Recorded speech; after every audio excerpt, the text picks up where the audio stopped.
Dwaraka bus stand. ఇదే ద్వారకా, గుజరాత్. మన తెలుగు రాష్ట్రాల నుంచి ద్వారకా జంక్షన్ రైల్వే స్టేషన్ చేరుకోవడానికి డైరెక్ట్ ట్రైన్స్ ఉన్నాయి. కానీ రిజర్వేషన్ అంత ఫాస్ట్‌గా కన్ఫర్మేషన్ ఉండదు. అందుకే నేను అహ్మదాబాద్ జంక్షన్ దిగిపోయి అక్కడి నుంచి ఆర్టీసీ బస్సు పట్టుకొని Ahmedabad to Dwarka by bus వచ్చాను. ఇది ద్వారకా బస్ స్టాండ్ మీరు చూస్తున్నది. ఈ బస్ స్టాండ్ దిగిపోయాక ఇక్కడి నుంచి ద్వారకా టెంపుల్ కి హ్యాపీగా నడుచుకుంటూ వెళ్ళిపోవచ్చు. ఆటో అయితే 50 రూపాయలకి మించి తీసుకోడు. బస్ స్టాండ్ నుంచి తిన్నగా నడుచుకుని వచ్చాక ఈ 3 నామాలు జంక్షన్ కనిపిస్తుంది. దీన్ని తీన్ బట్టి చౌక్ అంటారంట అక్కడ భాషలో. సో అక్కడికి వచ్చాక ఎడం వైపుగా ఇదిగో ఇలా టర్న్ తీసుకోవాలి.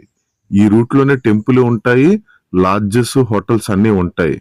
ఈ హోటల్ శివ్ ఇవి కనిపిస్తున్నాయి కదా, ఈ దారిలోకి తిన్నంగా వెళ్ళిపోవాలి. ఈ హోటల్ శ్రీహరి అని ఉంది కదా, ఈ హోటల్లోనే నేను బస చేశాను. నేను బస చేసినటువంటి ఈ హోటల్ రూము మీకు ఒకసారి చూపిస్తున్నాను. ఎంత విశాలంగా ఉందో చూసారా? పీక్ సీజన్, ఆఫ్ సీజన్ అంటూ ఏమీ ఉండదు. ఎప్పుడు వెళ్ళినా అక్కడ హోటల్స్ లో రూమ్స్ దొరుకుతాయి. కానీ బెటర్ ఏంటంటే ఆన్లైన్ లో బుక్ చేసుకోవడం బెటర్. ఒకవేళ ఆన్లైన్ లో దొరకకపోయినా కంగారు పడాల్సిన అవసరం లేదు. ఎందుకంటే టెంపుల్ కి 4 వైపులా 4 వీధుల్లో చాలా రకాల హోటల్స్ ఉన్నాయి. మీరు చూస్తున్న ఈ హోటల్ రూమ్ నాకు 1000 రూపాయలకి వచ్చింది. With AC, clean bed, pillows, bathroom కూడా క్లీన్ గానే ఉంది చక్కగా. మరి ఫ్యామిలీ సైజ్ పెరిగే కొద్దీ రేట్లు కూడా మారచ్చు. ఫ్రెష్ అప్ అయిపోయిన వెంటనే బయటకు వచ్చేసాను.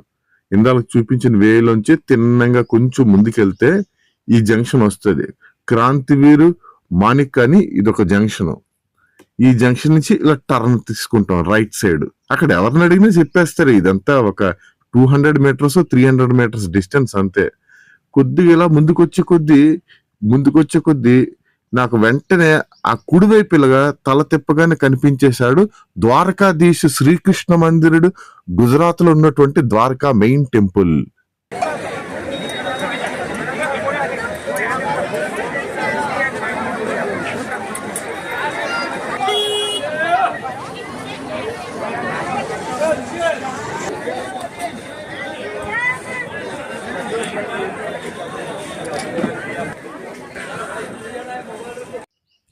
చూసారా ఆ గుడిపైకి మనిషి ఎలా ఎక్కుతున్నాడో?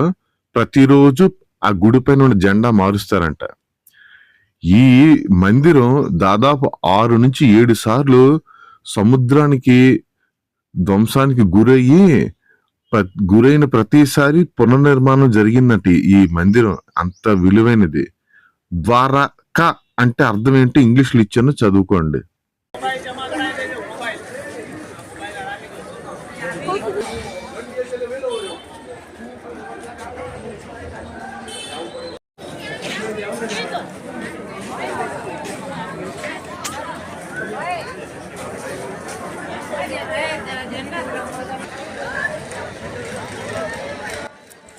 గుడి టైమింగ్స్ చాలా పక్కా ఫాలో చేస్తున్నారు. దానికి అనుకూలంగా మీ దర్శనం ప్లాన్ చేసుకోండి.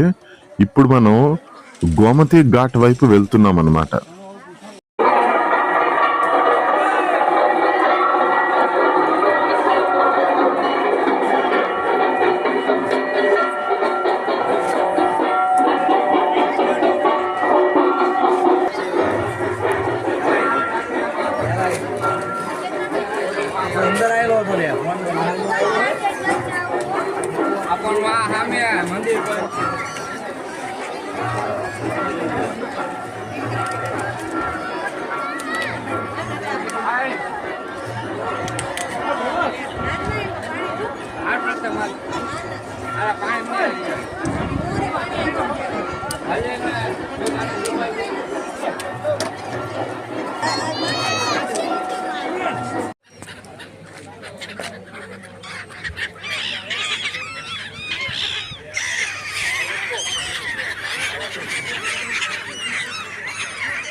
మీకోసం తెలుగులో అర్థం చెప్తాను.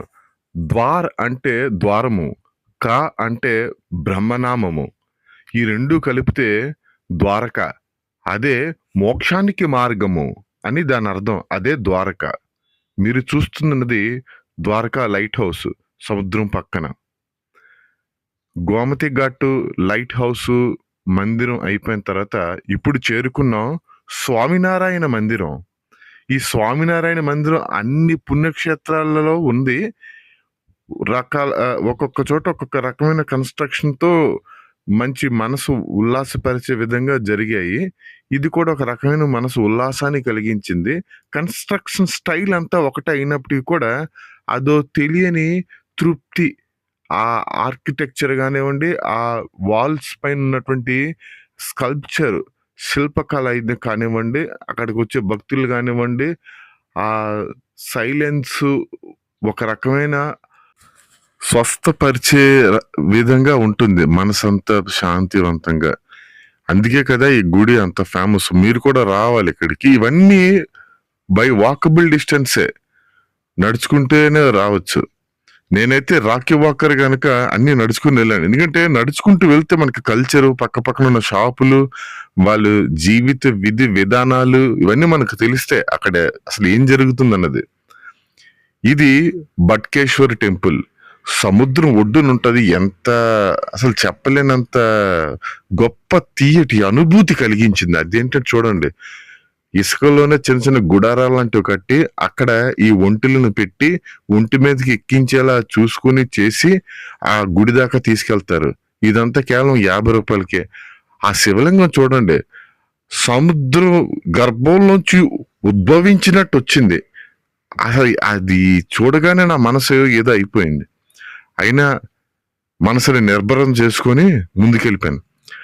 ఇలా వెళ్ళిన తర్వాత అక్కడ చూడండి, ఆ మొత్తం ఆ జనాలంతా ఆ దేవుడి దర్శనం కోసం వచ్చారు. నేను కూడా ద్వారక వచ్చినందుకు చాలా హ్యాపీ ఫీల్ అయ్యాను. మరి నేను ఇక్కడికి రావటానికి, ఉండటానికి, తినటానికి, చిన్న చిన్న ట్రాన్స్పోర్ట్లకి మొత్తం కలిపి బడ్జెట్ ఎంత అయిందో ఒకసారి మీకు ఆ క్యాస్కేడ్ చూపిస్తాను, ఒకసారి చూడండి. ఇదిగోండి బడ్జెట్. అంటే నేను చూపిస్తున్న బడ్జెట్ నా ఒక్కడికే అయ్యింది.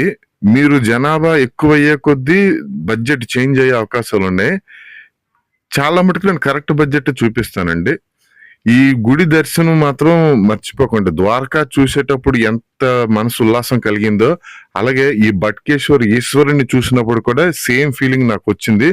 చక్కటి ప్రకృతి గాలి, నిర్మలమైన సముద్రం, ఇది అరేబియన్ సముద్రం. అక్కడ ఈ గుడిని చూసి చాలా సంతోషం మీకు కలుగుతుంది.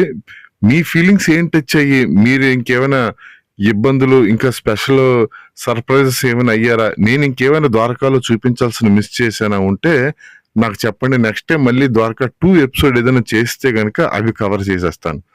మీరు ఈ ద్వారకా మొత్తం దర్శనమే కాకుండా ఆ టెంపుల్ బయట కొన్ని హస్తకళలతో చేసే బొమ్మలు ఇవి అమ్ముతున్నారు. అవి కూడా మీరు కొనుక్కొని ఆ దగ్గరలో ఉన్నటువంటి చేతివృత్తి కళాకారులకు ఎంకరేజ్ చేస్తారని కోరుకుంటున్నాను.